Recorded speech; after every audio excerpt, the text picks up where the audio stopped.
We had a few say they had things going on. So yeah, here's Andy Davis. All right. Welcome, welcome. Sorry about being. Hey. All right. I will get my screen to share. Can you give me a thumbs up if you see the agenda? All right. Thank you. Okay, I will pull us up to the preamble. Bear with me, we always read this, so I want to make sure our conversations on this topic are not intended to reflect on the current BEP funding formula. The BEP funding formula will remain in place until a new formula is recommended and approved by the Tennessee General Assembly. Public is encouraged to submit comments in writing to ensure that all communications are thoroughly documented. I hope we've been able to review some of those. Public comment is encouraged to focus on developing a new funding formula rather than revising the current funding formula. Consider what should be funded in a new funding formula and at what level. Subcommittees will be responsible for reviewing public comment and making recommendations for what should be included in a new funding formula, while committees, subcommittees, and members of the public should feel free to communicate openly. Documents and records may be subject to a public inspection pursuant to the Tennessee Public Records Act and may be publicly posted or otherwise made available. All recommendations that are submitted by committees and subcommittees will be reviewed and considered, but not all recommendations will ultimately be included in the proposed new funding formula. So thank you for bearing with me as we read that every time. It keeps us going. So we have our agenda, and our chair, Dr. Boyd, will walk us through. I think we have our roll call. It's a great group. I've got you all recorded. So I will kick it over to you, Dr. Boyd, and we can review meeting 3, what was surfaced there, and then just and prioritize. That is really the task today, and we will walk through these slides to kind of show us look back and then pulling out some of the preponderance of feedback that has been collected, and we can ultimately prioritize those. So. Well, Janice, well, welcome everyone. And I think Janice actually summarized what I would need to say anyway, and that is our job today is to actually do the hard part of prioritizing all the great ideas. It's easy to generate all the things we need to do, but then we had to put some ranking on them. It makes it a little bit more difficult. But my understanding, I think, Janice, correct me if I'm wrong, we've got 4 different categories. Absolutely must-haves, then things that we would like to have, things that are maybe nice but not essential, and then things that we really don't think that we really need to require. And as Janice already said, these are all additional. This isn't things that are going to be replacing anything that we're already doing. Everything that we're doing now will continue.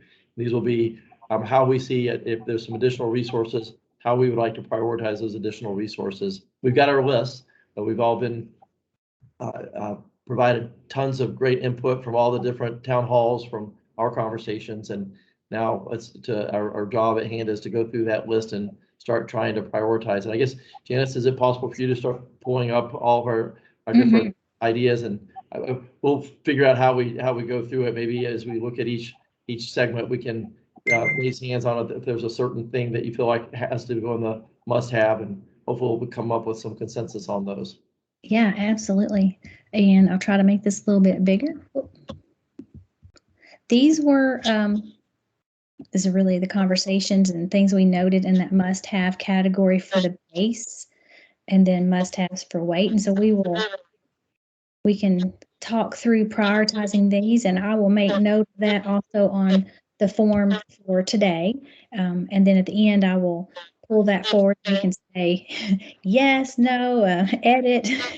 Maybe we can kind of clean that up and send it on then just after the meeting. So, yep. These were several of the things all pulled together. Yes, that's small enough. I'm gonna have to put my glasses on. Okay. Let me help you here. Is this better? Yeah, that's better too. Okay. Yeah. So thinking about in that base category, does anything feel like it's of more critical that you would prioritize to put like this is first, or just the prioritization of these items. Maybe I'll ask the question, if everybody would have their, maybe you could try this on as an exercise. Janice, you could keep score. If everybody could list taking turns and list what you think your top 3 are, and we'll see which ones get the most votes. And maybe that may help us start sorting things out of the things in the base. Sounds great. Who would like to start?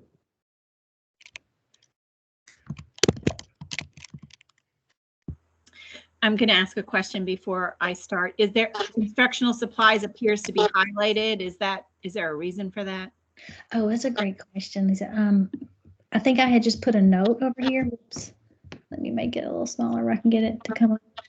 I was putting a note that instructional supplies that has been mentioned, we may want a bit more. Is there any discussion that this could be a direct allocation? It's listed under a weight for the base, rather a base. That's just a general, it was just a question. Okay. Yep. And then I think here we mentioned in every middle school, but would we want to make note of, is it every middle school or a number of students? I think we said both at some point, but we maybe have landed on just having a college and career counselor coach in every middle school.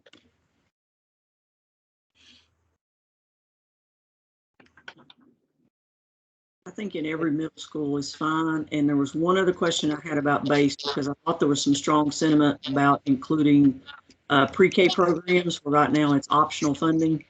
Mm-hmm. That was the only one that I thought maybe should be moved up to base that wasn't, Janice, and that's my fault for not responding. That's okay. So I can add that in here. Now, that was an option that we discussed pretty strongly from some of the ones that were on the call. Mm-hmm. So pre-K included, I'll just keep it pre-K in the base. Does that make sense as written? Janice, where was that, or where was that before? Would we have that in a should have, or was it on a list at all? I don't think it was listed. Here it was. It was a should have, universal pre-K that it was a should have. So maybe it needed to come up to a must have. So that sounds good. Right, you might have changed my ranking, but I'm not going to go first. So I'll throw out a number 1, but maybe this is personal, but I think the teacher base salary has to be competitive. So I would throw that out as number 1. And this exercise, just pick 3, and then we'll see which ones. If everybody votes for one particular one, then it could potentially be our number 1. So what would be your top 3? Second would be pre-K then, and third would be college and career counselor.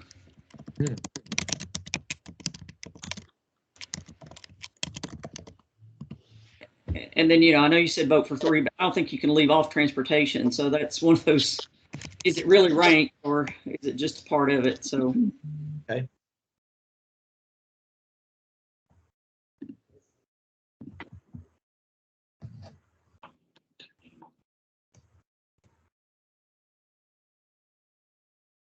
And there was silence. So I'm with the same 3 as well. Technology to maintain one-on-one device was the other one that kind of maybe got an honorable mention in my world.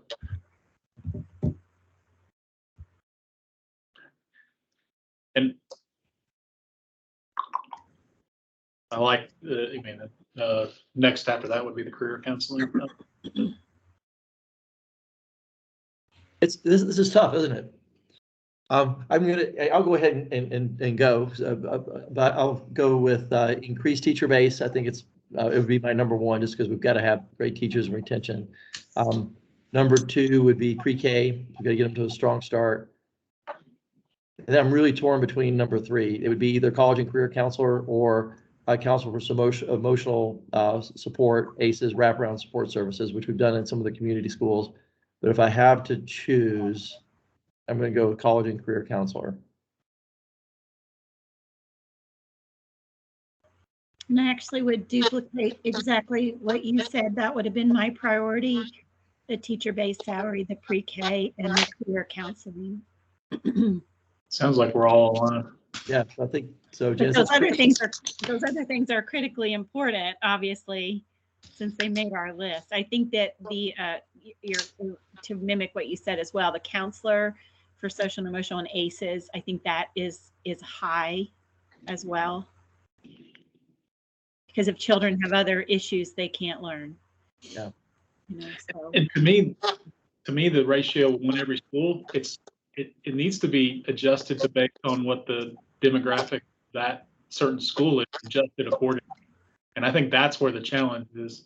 I'm assuming. Let me qualify that.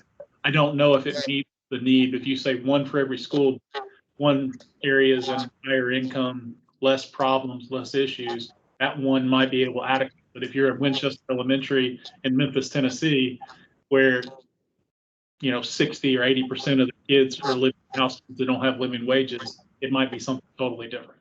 Yeah, and I almost think you might want to do the ratio in that perspective, because I'm not sure how familiar you are with ACEs, but some of the traumatic events that contribute to ACEs, while socioeconomic puts them more at risk for those kind of things, they could affect other children that we may not be aware of as well. So you almost want to say one for every so many students, because you want to do an assessment potentially of all students. And then maybe the resources are allocated to schools that have higher numbers, I think maybe we could edit that one to say rather than one in every school, but at an appropriate ratio to be determined. Mm-hmm. I don't know what that number is, but I think you're exactly right. It can't even be 1 per 100, because in my hometown, if you're in Hardin Valley versus Austin East, it's just dramatically different. That's what I was going to suggest. Maybe it's not in the must-have. Maybe it's in the weighted or the should-have. Mm-hmm. And the weighted would give some benefit that those counties that need it more could put more emphasis on that, as opposed to those that didn't need it. I'm not saying anybody doesn't need it, but some, like you said, don't need it much. So if we have those three, we had a vote for transportation and a vote for, I guess we'd say,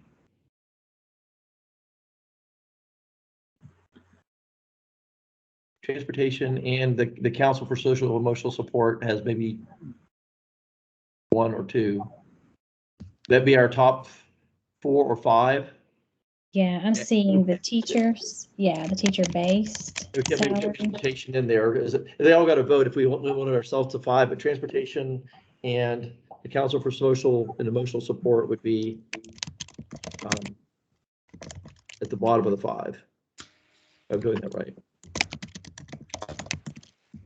Which leaves the technology. I know we had an argument for the technology.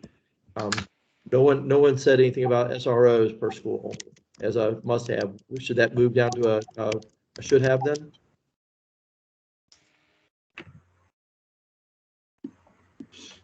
Instructional supplies should have. Or do we just all leave them in the same in the must-haves, but just lower on the list, which I guess we could do as well. Hey Lee, welcome. Thanks, Randy. Appreciate it. Sorry I'm late. Apologize. Yeah, I don't know that you can really take any of them out as a must-have. Just move the order then. Yeah. Okay, I'm doing some of that over here. So I have on the top, let's list off the top ones again. Teacher-based salary. That was 100%. Pre-K was 100%. So that would be number 2. Okay. And then I think we had college and career counselors probably number 3, and then Council for Social and Emotional Support number 4, and transportation number 5. If I was doing my math right. Yeah. And the other 3 didn't get a vote on the top 3, but everybody agrees that they are must-haves.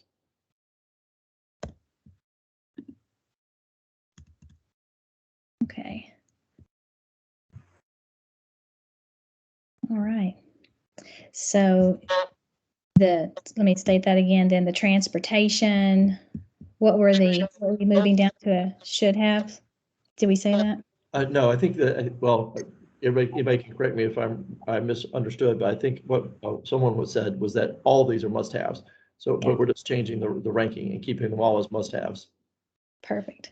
Okay. I have listed that here. Teacher-based salary, pre-K, college and career counselor, social emotional counseling, and transportation are the top 5.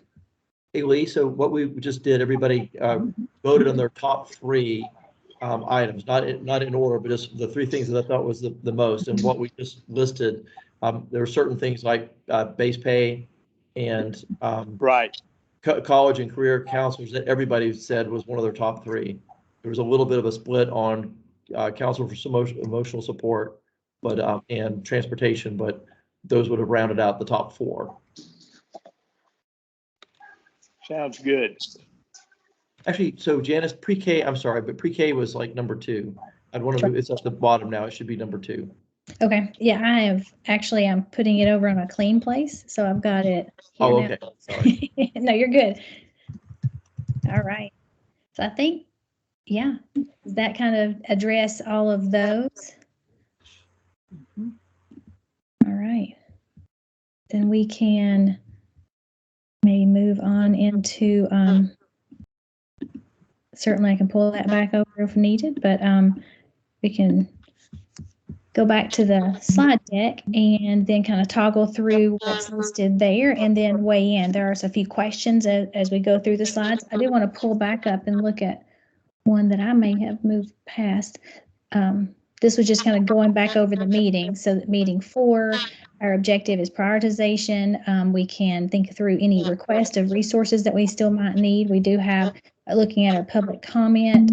We need any expert input, any particular areas. We will be receiving a formula that is a draft formula coming out of our steering committee in between meeting 4 and meeting 5. This was mentioned on our chairs meeting. Dr. Boyd, you may be able to help lean in on some of the things that were discussed there, but there'll be a draft formula. There will be no funding attached. That will be later for sure with General Assembly's support on funding, but this would be just a draft, and that'll be coming your way the week of January 10th. That will be between these 2 meetings. Then our meeting 5 will be review and public comment again on the draft structure. So that draft structure and proposal that'll be presented. And then again, any final policies, thinking through any changes that we might, that proposal may impact. So again, weighing in on potential policy considerations for these. So I will. Is there anything you would want to add there? Can you go back to the must-have definition real quick?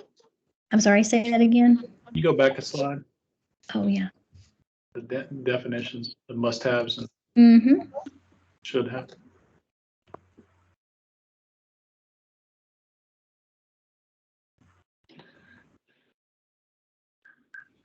Okay. All right. Thank you. Okay, well, we'll move through these then, thinking about the general overview. We've just pulled our overview. We have a slide with base, weights, direct funding, outcomes, and then others that have surfaced as across the feedback that's been collected so far. And you can kind of weigh in on any prioritization of what feels pertinent here, or if you, there's some guiding questions. So we'll just start with the overall feedback. I think these were some questions that have continuously come up. We want to make sure that districts, they will not receive less state funding than current BEP. Local districts have requested to maintain flexibility, so that is ensured. And this was noted, and I think a lot of folks are concerned. Ensuring whatever is currently funding outside of BEP is continued in a new formula. So ensuring that happens as well. And then we have conversations with local match that's occurring. And so the local match should be considered county commissioners and maintenance of efforts. Those would not change. So assurance is there. Are there any other broad recommendations that you all have thought about or come up in conversations for consideration?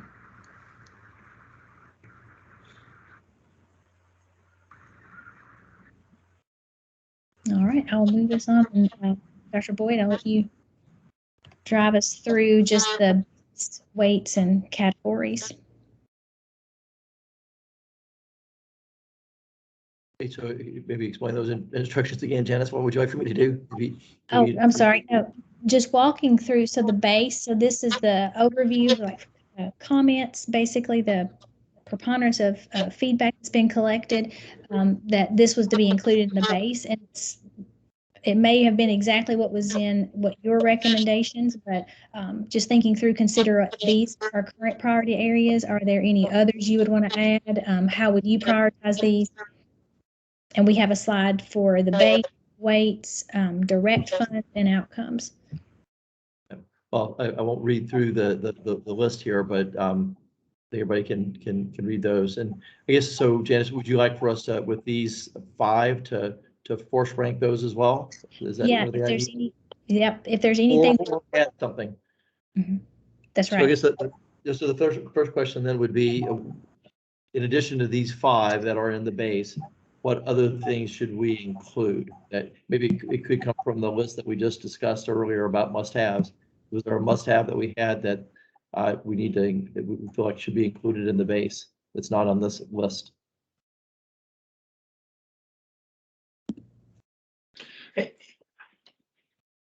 When we say technology 1-to-1 ratio, what are we talking about there?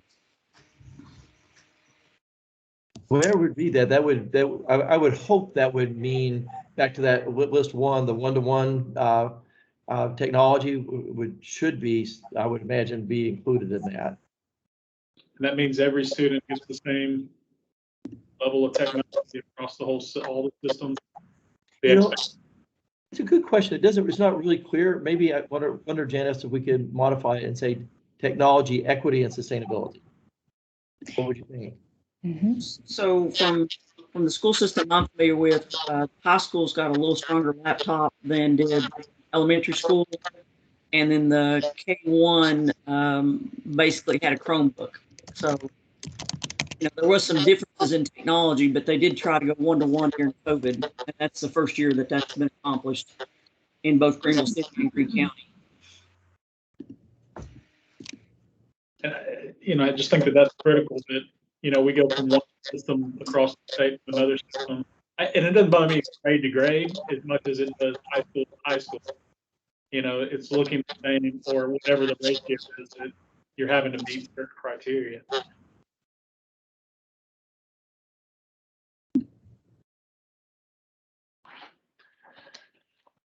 Dr. Boyd, say that again. You mentioned technology, sustainability, equity, and I just said the technology, equity, and sustainability. I guess the equity can be defined differently. It could be equity across all high school students, which doesn't mean high school students get the same technology as pre-K. So but it would be equity along the same grade level. But I think we could be silent on that, and people could interpret that as needed. Yeah. Did we didn't mention nurses and all? I don't think. Maybe I missed it. Let's look. No, we talked about SROs and other things, but We did not mention it. We did mention pre-K, and that's not in this list. yeah. That's certainly something you can add, or it has been. So these are things that have been across the 18 subcommittees. So it's being, you can certainly weigh in and say, add that or prioritize. It does seem like the one thing that we all ranked as a top priority that's not included. So maybe that's something we should add. Okay. I heard nurses, SROs. Yeah, we had the SRO. The SROs are in there, it looks like. Flexibility for varied local needs, it says SROs. Yeah. Gotcha. And the definition, and I missed the last discussion around, so the counselor, our counselor description, is it similar to this or different than how we are stating it? Does everybody, we got a little bit more specific and granular. Theirs is a little bit broad, because we specifically start talking about a certain group classification group, I guess. So I think counselors are functioning more with putting students in classes. But I think when you look at college and career counselors, it's more of direction and coaching to help you pick a track. So, maybe years ago that was one person did it all, but I think it's a very distinct difference now. job responsibilities. Is that being noted? If this is being used to be passed on, is that specific comment right there being noted that we believe that it should be separate and distinct? Yes, I think how we capture that here and send those recommendations up in two separate, the way it was delineated in two separate forms, or a counselor that was college and career / coach in every middle school, and then also a separate counselor for social and emotional. So yeah, it's being captured as two different job duties. So I guess, I just know if somebody else was looking at this and wasn't part of the conversation, they might say, well, we can get the same person to do the same thing and they're classified the same way. That's what we want to stop. And I think we just need to be very clear with our recommendation, distinct and separate. maybe you use a different word there. Do you, after the recommended ratio, then have a comma and say, and college and career coach. So it's distinct and different. So there's no confusion. What do you think, Janice? Yeah, so say that again, make sure I capture that. After recommended ratio, the parenthesis, then comma, and college and career coach. So it's clear that it's distinct and different. Okay. That's not okay, Pete?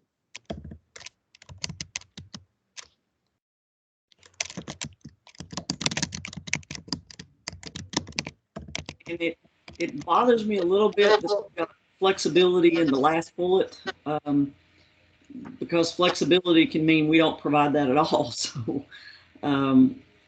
So I understand, like, if you've got a bigger high school, you may need a principal and an assistant principal where another school may not. So you may not be able to dictate a principal and an assistant principal. But do you know what they meant by flexibility there, Janice? Yeah, I think that it's the flexibility at the district level to be able to make those decisions. If you have, some already have SROs, and that's or some just between each of those categories for RTI. Listening to the principals group today, they just have different needs.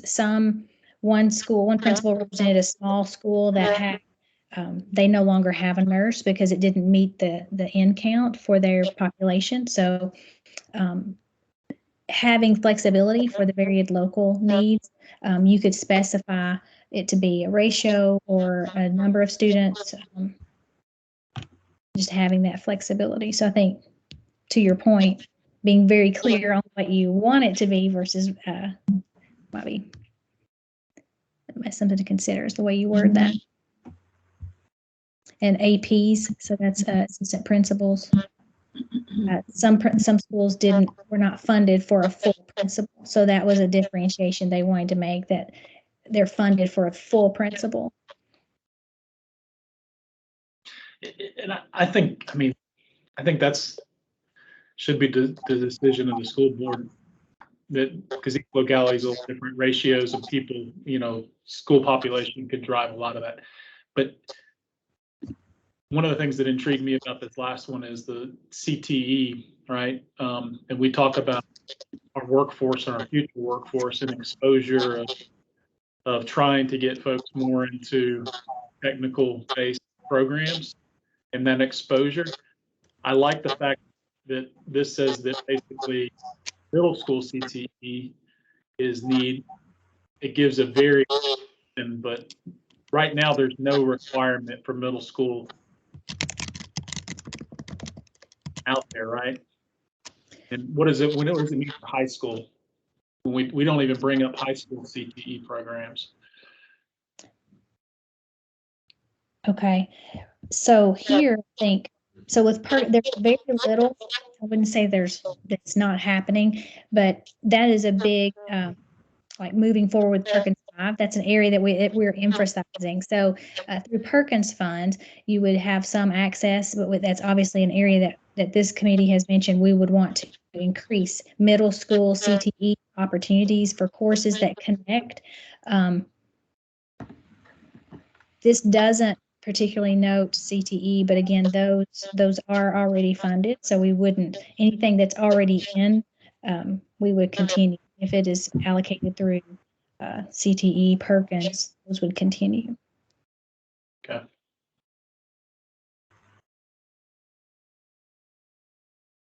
Okay, so I think I've captured, I'm adding,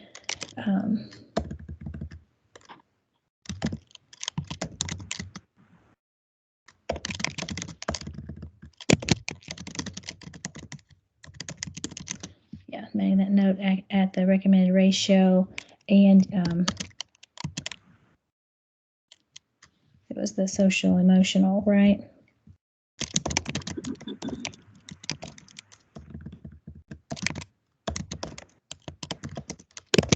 After recommended ratio, it was the college and career counselors. Yeah. Gotcha.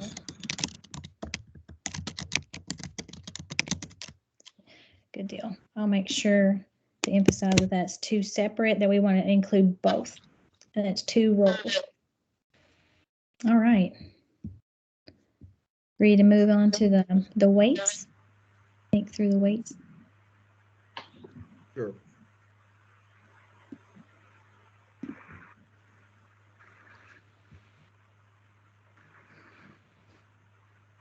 we're not determining the exact weight, just whether these should be weighted or not, yes or no? Right. Yeah. And Question would be, should mm-hmm. we not weight one of these, or should we add something else to be weighted? Yeah, it's not really, these are the things that have received the most positive feedback in the terms of the feedback that we've received, public comment, and then across our subcommittees. So maybe thinking about, are one of these, they surface as that this would be a priority for you? You feel like it stands out, or it should, from your perspective, a weighted value that might not be listed here, that you're thinking would be a support for post-secondary success? I'm going to need some clarification of what sparsity is. Yeah. If I could just build on that question, the difference between rural and sparsity.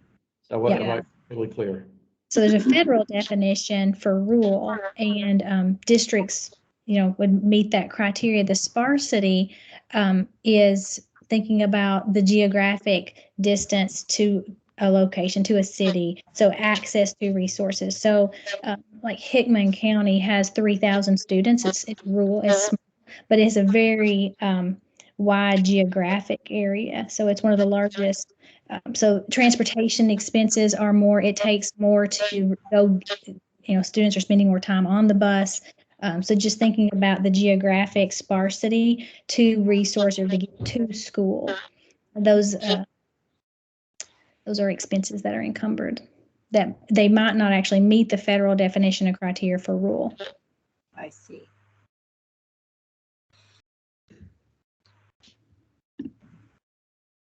Well, I think that's a given then. I agree with that definition. That does make sense, that if you have more, if you have a higher level of that kind of activity, that's expense that primarily is probably in a very rural county, but they don't have expense for.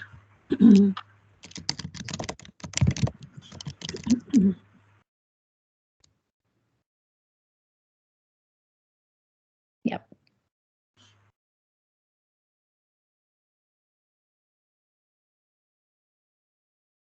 Okay. So just, are there any areas that you would add, you would include?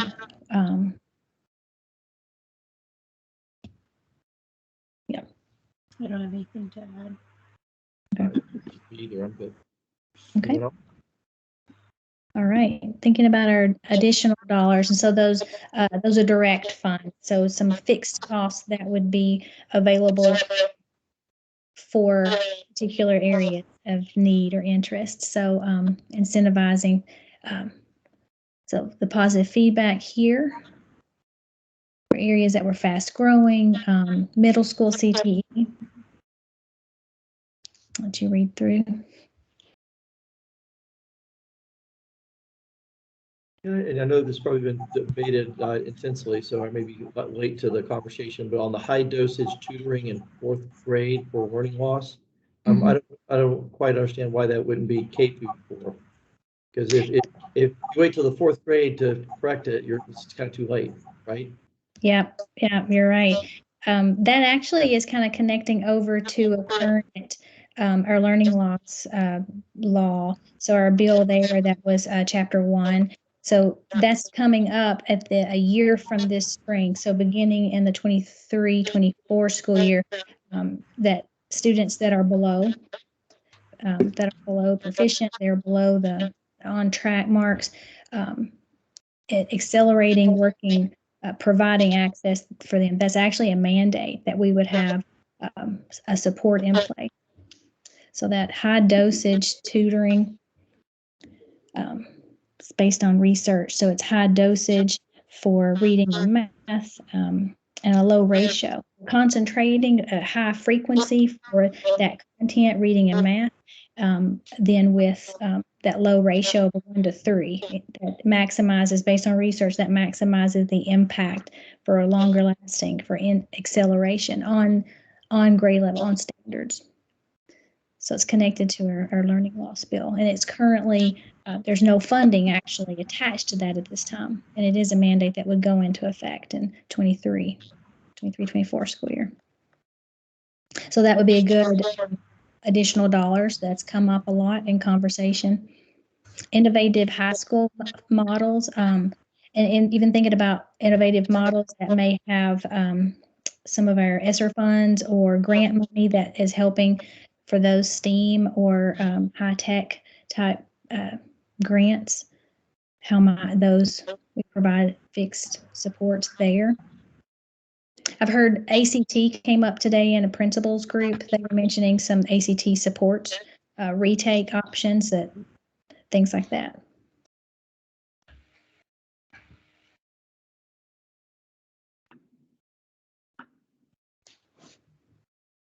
Like I said, with unlimited priorities, we would do all of those. So I mean, if somebody else is already recommending that, should we pile on, or?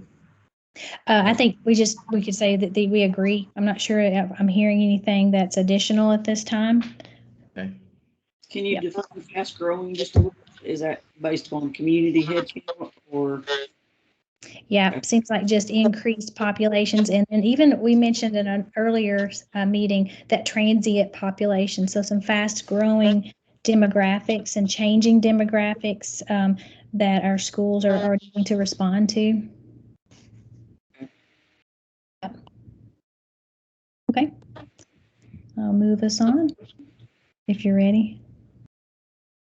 I think so. But back to the additional support for fast growing, is that for capital as well, like for building new schools? Mm-hmm. It could be capital. Okay. Mm-hmm. It could be as well. A fair amount. Yep. Okay. For facilities, yes. All right. Next.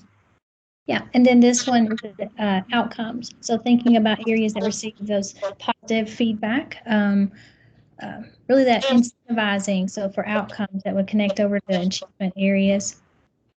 I think Commissioner asked for lots of feedback. We need lots of feedback here. You notice we very much in our state we work hard for reading proficiency. We need feedback on ideas for multiple measures of success and outcomes. I think it was split between some of these in our considerations for should it include all students or should it be specific for certain subgroups. I think that's just something to think on and consider. So under the work-based learning completion metric, that almost becomes more like an internship. I'd like to see apprenticeships tied into that as well.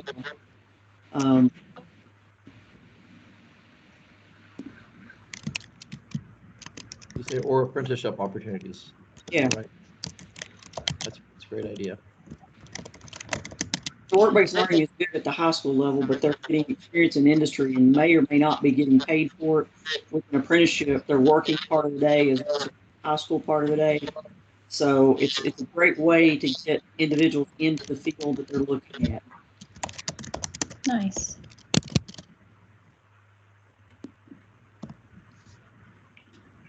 Yeah. Anything else? Adding in anything with earnings, industry certifications.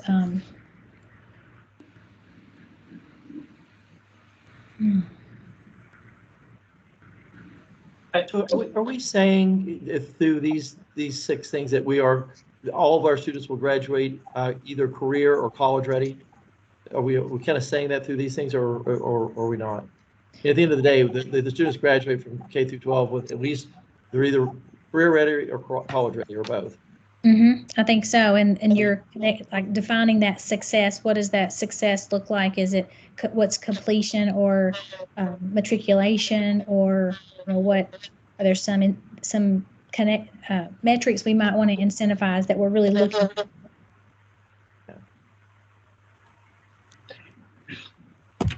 When we have, and I'm going to make sure I'm thinking about this the right way, early post-secondary opportunity, EPSO completion, is that use the word completers, right? They go into CCPE that complete level 1, 2, 3, and 4.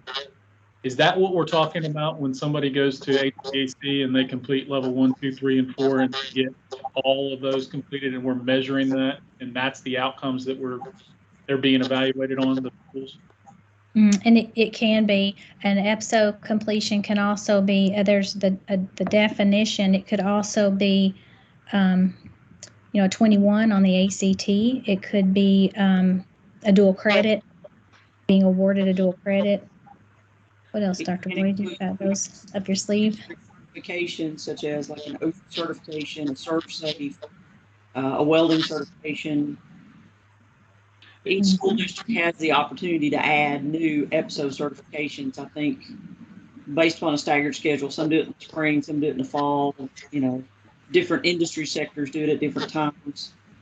So one of the fundamental things that I think we struggle with in Tennessee compared to other states that are having really good success with their CCP programs is getting completers, and how they're being measured is driving that. And you look at the percentage of kids that are completing in Davidson County, I think it's like 30% are completers. In Memphis, Shelby County, it's like 12%. That to me means that we are teaching kids one level of XYZ class, another level of XYZ, and then when they leave, they're not prepared for anything because they don't finish all 3. And they're not trained to be able to hit it, especially for those individuals that aren't going to college bound. And how do we make sure we're preparing and really driving that as an expectation? Because I think that the natural ability to push, well, okay, it didn't work out. No, don't fight off for second one. Don't look at the long-term goal. Let's go ahead and move you over to, culinary because you didn't like that, or and you're only getting level 1 because they've done that 3 times. Gotcha. So I've captured that. So thinking about an outcome, some success metrics for increasing completers. So increasing the series and capturing an EPSO either through a certification or just increasing that % of students that complete. Yeah, and the other committee that I'm on, we've talked about this recently, and even with the CCP teachers, they say it's the #1 challenge they have. They can't get, they're not even teaching level 3s and 4s because they don't have enough students that want to begin them. And so how do we find ways to create a workforce when you don't have somebody complete auto shop after level 3? Get to even level 3.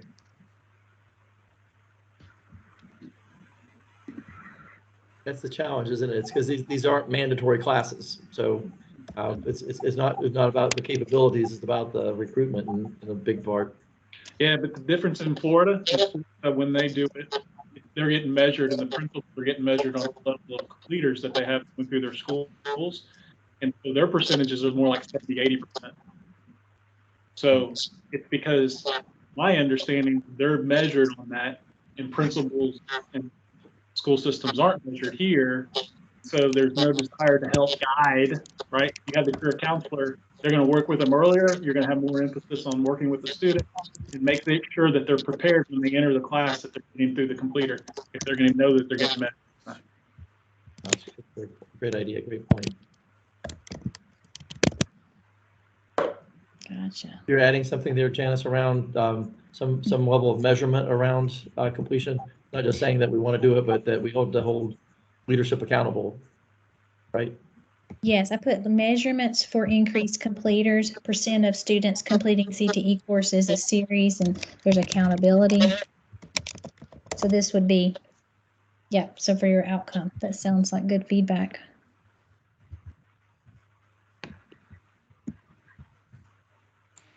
Is it just CTE or is it also just graduates in general?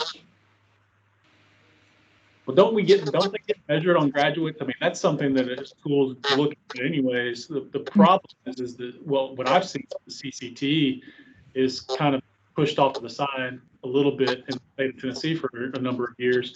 And that's where we're trying to build our, focus up, Mm-hmm.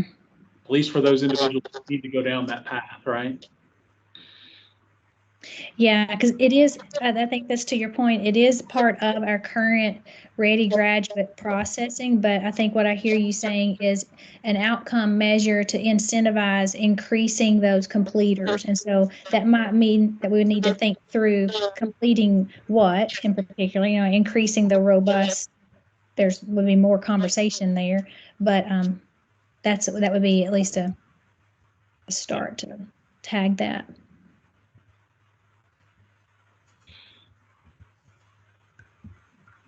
Okay.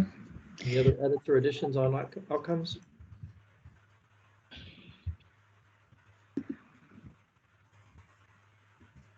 What's next, Janice?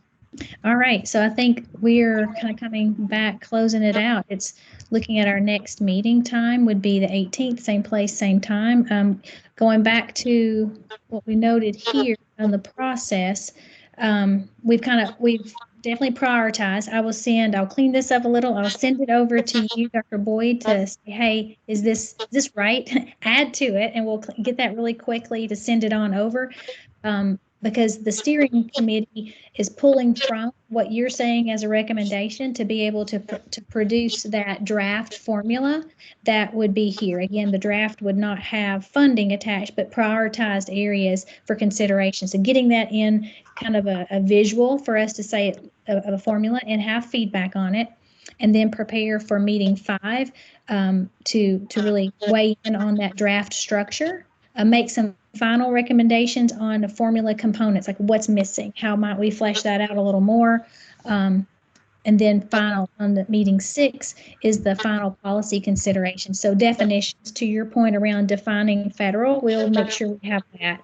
What is the federal definition of rural and sparsity? And then is there anything how do we want to make part of that Tennessee? Does that, folding that in, and does it connect to other policies that we would want to pull forward? Defining student groups, I think we can get a little more specific then. But that really takes us through. And so I will send over, I have a few things here in the last minute. Happy to edit. I'm going to pull over some of what we had at our base. These were the top 5 that you noted in the base, and then I can pull what was already on our base back over to so we're saying it again, but then we've prioritized. I heard you add nurses. Did we want to add SROs? Was that already on our other one? Should be on our other one. I think it was too. Yeah. Weighted values, we agreed with what was listed. Direct funding, I don't know that I heard anything different on direct funding additional there. Outcomes, we wanted to edit to include work-based learning or apprentice opportunities.